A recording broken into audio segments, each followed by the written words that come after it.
오늘 주시는 하나님 말씀 열왕기상 19장 1절로 10절까지 말씀입니다. The First King, Chapter 19, 페이지 549쪽입니다. 549, 페이지 549. 아합이 엘리야의 무릇 행한 일과 그가 어떻게 모든 선지자를 칼로 죽인 것을 이세벨에게 고하니 이세벨이 사자를 엘리야에게 보내어 이르되 내가 내일 이맘때에는 정녕 내 생명으로 저 사람들 중 한 사람의 생명 같게 하리라. 아니하면 신들이 내게 벌 위에 벌을 내림이 마땅하니라 한지라. 제가 이 형편을 보고 일어나 그 생명을 위하여 도망하여 유다에 속한 브엘세바에 이르러 자기의 사환을 그곳에 머물게 하고 스스로 광야로 들어가 하루길쯤 행하고 한 로뎀나무 아래 앉아 죽기를 구하여 가로되 여호와여 넉넉하오니 지금 내 생명을 취하옵소서. 나는 내 열조보다 낫지 못하니이다 하고 로뎀나무 아래 누워 자더니 천사가 어루만지며 이르되 일어나서 먹으라 하는지라. 본즉 머리맡에 숯불에 구운 떡과 한 병 물이 있더라. 이제 먹고 마시고 다시 누웠더니 여호와의 사자가 또다시 와서 어루만지며 이르되 일어나서 먹으라. 내가 길을 이기지 못할까 하노라 하는지라. 이에 일어나 먹고 마시고 그 식물의 힘을 의지하여 40주 40야를 행하여 하나님의 산 호렙에 이르니라. 엘리야가 그곳 굴에 들어가 거기서 요하더니 여호와의 말씀이 저에게 임하여 이르시되 엘리야야 내가 어찌하여 여기 있느냐. 제가 대답하되 내가 만군의 하나님 여호와를 위하여 열심히 특심하오니 이는 이스라엘 자손이 주의 언약을 버리고 주의 단을 헐며 칼로 주의 선지자들을 죽였으며며 오직 나만 남았거늘 저희가 내 생명을 찾아 취하려 하나이다. 아멘. 오늘 이 본문 말씀을 통해서 엘리야의 심령으로 오다는 제목으로 은혜를 나누기를 원합니다. 마태복음 17장에 보면 예수님이 세 제자를 데리고 높은 산에 올라가셨습니다. 베드로, 요한, 야고보를 데리고 갔죠. 그때 모습이 갑자기 변형이 되면서 환하게 빛이 나고 모세와 엘리야가 나타나서 함께 말씀을 나누었습니다. 예수님께서 십자가를 지시고 부활하시고 영광 받으실 일에 대해서 언언을 했던 것입니다. 이때 예수님이 이 놀라운 사실을 제자들에게 인자가 죽고 나서 다시 살아나기까지 아무에게도 그때까지는 알리지 말라고 말씀을 한 것입니다. 그때 제자들이 물었죠. 주님, 메시아가 올 때 엘리야가 먼저 오리라고 말라기서에 예언이 되어 있는데 엘리야 얘기를 하지 말라니 무슨 말씀입니까? 해도 시원찮은데 그렇지 않습니까? 그때 예수께서 엘리야가 이미 왔느니라.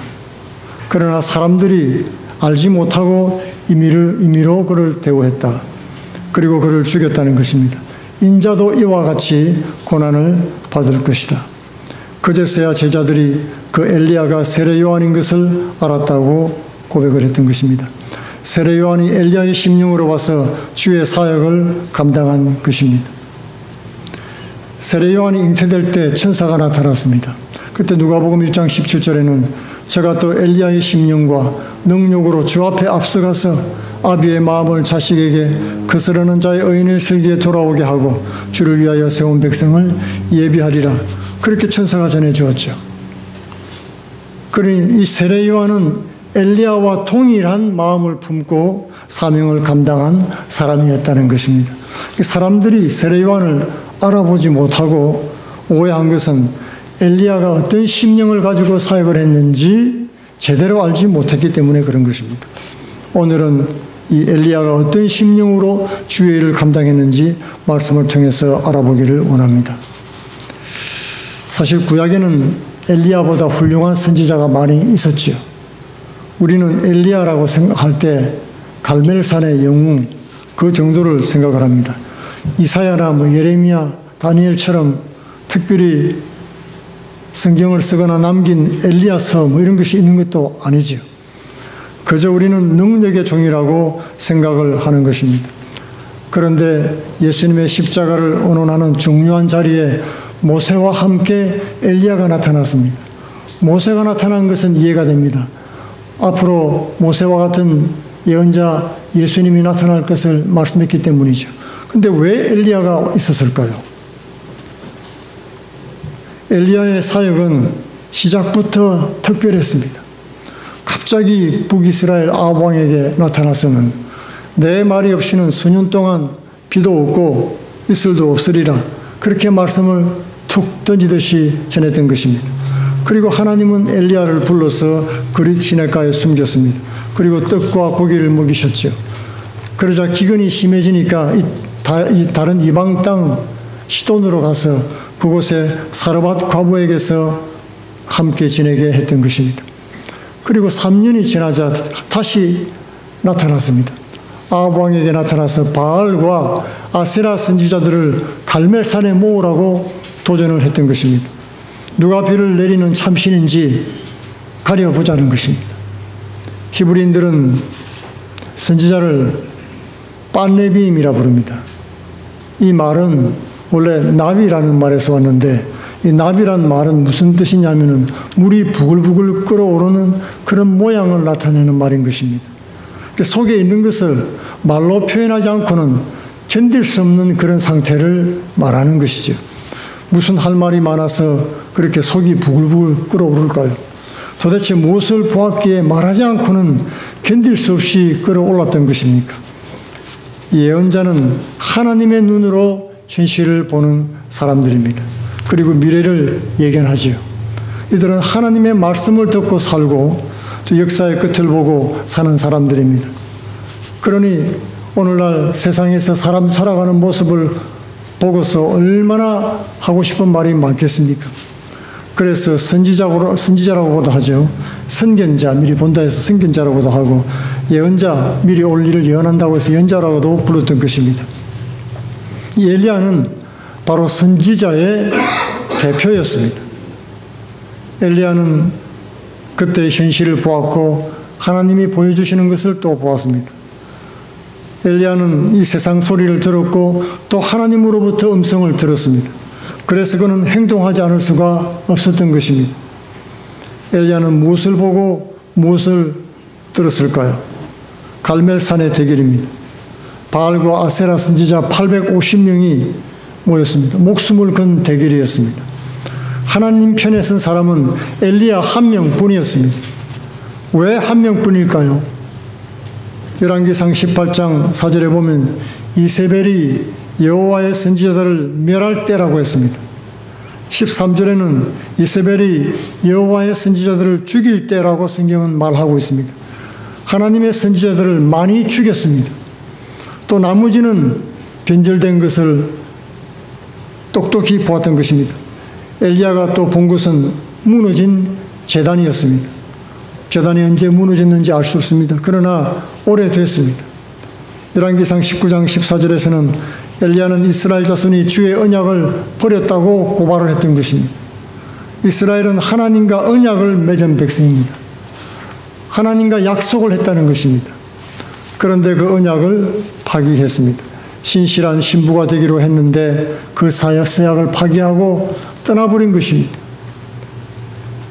그렇게 제사가 그친 지 오래 황폐하게 되고 말았습니다.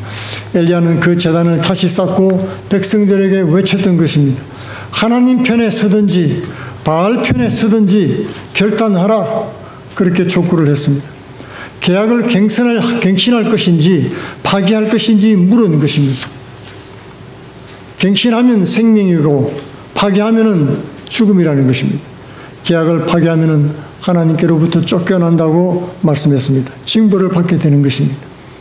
아담과 하와도 선악과를 놓고 계약을 파기하고 에덴에서 쫓겨났죠. 다른 동산 실과는 다 먹어도 좋은데 동산 가운데 있는 선악을 알게 하는 나무는 먹지 말라 그랬던 것입니다. 그때는 정령 죽을 것이라고 하나님께서 말씀했는데 그 약속을 지키기로 해놓고 파기시킨 것입니다. 이스라엘이 계약을 파기하자 하나님께서 움직이셨습니다. 3년 반 동안 비를 그친 것입니다. 아합 왕과 이세벨에게 뿐만이 아니었습니다. 하나님을 떠난 자기 백성에게도 전쟁을 선포하신 것입니다. 하나님은 세상을 심판하시면서도 자기 백성들을 매로 다스리시는 모습을 볼 수가 있습니다. 그리고 엘리야는 바알과 아시라 제사장들을 갈멜산으로 불렀습니다. 과연 누가 천둥과 비를 부르고 부요와 평안을 지배하는지 그 주인이 누군지 단판을 짓자고 도전을 했던 것입니다. 바알 문화는 번영을 추구하는 신학이었습니다.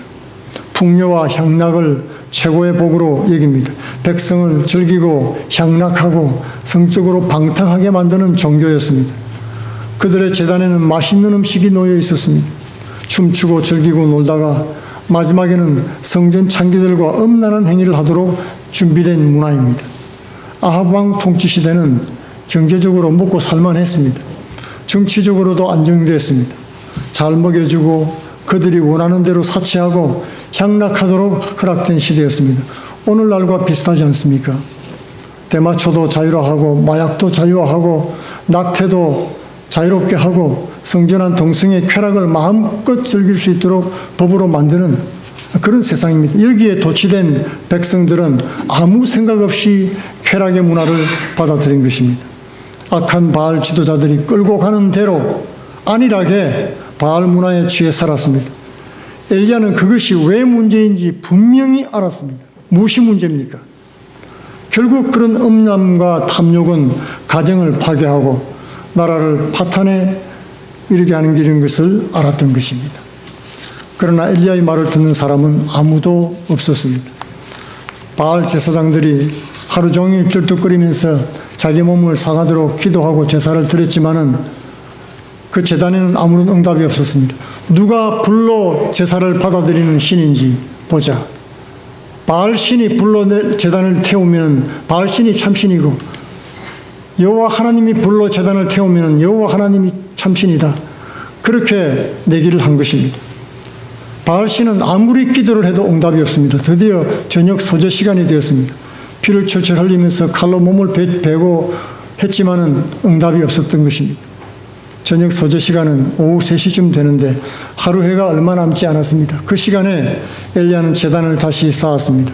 주변에 도랑을 파고 나무를 버려놓고 송아지 각을 떠서 나무 위에 버려놓았습니다. 그리고 4개의 물통에 물을 가득 채워서 제단과 나무단에 쏟아 부었던 것입니다.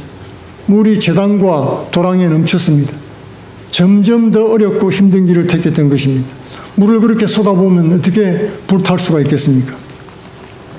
그리고 저녁 소재 드릴 때 기도하기 시작했습니다. 열왕기상 18장 36, 37절에는 그 기도가 나와 있습니다. 아브라함과 이삭과 이스라엘의 하나님 여호와여, 주께서 이스라엘 중에서 하나님이신 것과 내가 주의 종인 것과 내가 주의 말씀대로 이 모든 것을 행하는 것을 오늘 알게 하옵소서. 여호와여, 내게 응답하소서. 내게 응답하소서. 이 백성에게 주 여호와는 하나님이신 것과 주는 그들의 마음을 되돌이키심을 알게 하옵소서. 그때 하늘에서 불이 내려와서 제단과 제단불을 태워버렸습니다. 하나님은 불로 응답을 해주신 것입니다. 곧 이어서 엘리야는 7번 하나님 앞에 간절히 기도했습니다. 그러자 큰 비가 내리기 시작했습니다. 그리고 엘리야는 바알 선지자들을 모조리 잡아서 그리 시내가에서 처형했던 것입니다. 엘리야는 단순히 불과 비만 내리게 해달라고 기도한 것이 아니었습니다. 백성들의 결단을 촉구한 것입니다. 기적과 축복만 구한 것이 아니었던 것입니다. 37절에 보면 내게 응답하소서. 이 백성이 주 여호와는 하나님이신 것과 주는 그들의 마음을 되돌이키심을 알게 하옵소서. 바로 엘리야의 심령은 바로 이것이었습니다. 누가 더 센 사람인지, 누가 더 영역이 있는지, 누가 더 복을 더 많이 주는지 그런 싸움이 아니었던 것입니다. 하나님을 드러내고 주의 백성이 주께 돌아와서 하나님만 섬기고 주의 뜻을 이루도록 만드는 것이었습니다. 바로 세례 요한이 주의 백성들의 마음을 회개시키고 그리스도 예수를 영접하고 섬기도록 예배하는 일이었던 것입니다. 엘리야는 승리했죠. 완전히 승리했습니다. 그 선지자들 850명도 다 죽였습니다. 그러나 승리의 열매는 보이지 않았습니다. 왜 그렇습니까? 백성들이 안 변했어요. 백성들이 하나도 안 변한 것입니다. 그리고 남은 것은 이제 이세벨 왕후가 엘리야를 죽이겠다고 달려든 것입니다. 엘리야는 사막 지역인 브엘세바로 도망을 갔습니다. 그곳에서 하나님 앞에 죽기를 원하면서 기도했던 것입니다. 그리고 로뎀나무 아래서 쓰러져 잠이 들었습니다. 엘리야는 혼신의 힘을 다해서 싸웠죠. 사명을 다하고 녹초가 되어서 쓰러졌습니다. 엘리야는 자신이 최후에 남은 한 사람이라고 생각을 했던 것입니다. 오늘 본문에도 나오죠. 다 죽고 나 혼자 남았는데 나까지 지금 죽이려고 합니다. 기왕에 죽을 바에야 이세벨에게 죽기보다 하나님 손에 죽기를 원합니다. 그렇게 고백했던 것입니다. 최후의 한 사람으로 하나님 편에 서서 살고 또 하나님 앞에서 죽겠다고 각오했다는 것입니다. 하나님은 그런 엘리야에게 사명을 다시 일깨워 주었습니다. 아직 사명이 있다는 것입니다. 사명이 있는 사람은 죽을 수가 없습니다. 죽고 싶어도 못 죽어요. 천사를 시켜 숯불에 구운 떡과 물 한 병을 주어 먹게 했습니다. 또 쓰러져 자자 다시 깨워서 또 먹였습니다. 그리고 새로운 사역을 주시고 후계를 세우도록 해 주신 것입니다. 세례 요한은 바로 엘리야의 심령으로 사역을 했습니다. 엘리야가 3년 반 동안 기근의 고난을 받으면서 주의 사역을 감당한 것처럼 요한도 광야에서 메뚜기와 석청을 먹으면서 그리스도의 길을 예비했던 것입니다. 엘리야가 이스라엘 백성이 우상 숭배에서 돌이키라고 외쳤던 것처럼 세례 요한도 죄로부터 돌이키고 그리스도를 맞으라고 회개의 세례를 베풀었던 것입니다. 엘리야가 아합 왕과 이세벨의 우상 숭배를 책망한 것처럼 세례 요한은 헤롯 왕의 불신앙과 부도덕을 책망했던 것입니다. 엘리야는 자신을 하나님 편에 선 최후의 일인이라고 여기면서 죽기로 싸웠습니다. 세례 요한도 마찬가지입니다. 그리스도만 승리하기를 기도하면서 자신은 새해도 좋다고 고백을 했던 것입니다. 엘리야는 이스라엘 백성들에게 하나님을 증거하면서 회개를 촉구했습니다. 세례 요한은 이스라엘에게 메시아를 증거하면서 회개를 촉구했습니다. 오늘날 우리 시대에도 엘리야의 심령을 품은 사람이 간절합니다. 제2, 제3, 제4, 제5의 세례 요한같이 향락주의, 바알 문화에 도전하는 성령의 말씀과 영감으로 부글부글 끓어오르는 그런 나비가 필요합니다. 변하지 않는 다수 때문에 실망할 필요 없습니다. 오늘 하나님께서 위로와 격려를 주십니다. 끝까지 숨어서 신앙의 절개를 지키는 7,000명을 하나님께서 숨겨놓으신 것입니다. 그런 사람들이 오늘 우리 주위에 있고 우리 성도들인 것입니다. 하나님이 함께 하시면 한 사람이 천을 쫓을 것이라고 약속했습니다. 우리도 성령의 감동에 끌어오를 때 나비가 되면 그렇게 될 수 있습니다. 많은 이웃을 그리스도 앞으로 돌아오게 하는 그런 복된 심령을 가진 성도들 되기를 축원드리겠습니다. 다 같이 기도하겠습니다. 고맙고 감사하신 아버지,